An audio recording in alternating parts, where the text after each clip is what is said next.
Hello guys, welcome to our channel. In this video, I'm going to show you how to watch Telegram videos without downloading them. First, you have to open the Telegram application on your iPhone or any device.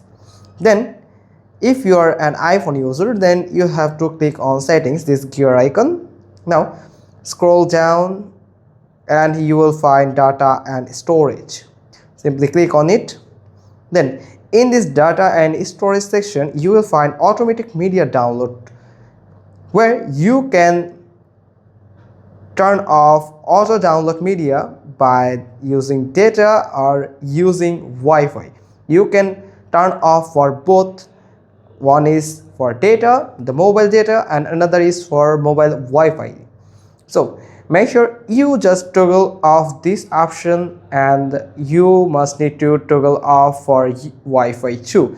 This will turn off the auto download media on your Telegram, and then you can watch the video on Telegram without downloading them. It's pretty simple. Hope you found this video helpful. If so, then give us a thumbs up. Don't forget to subscribe our channel. Click on the bell icon and we will get back to you soon with another informative video. Thanks for watching. Till next time.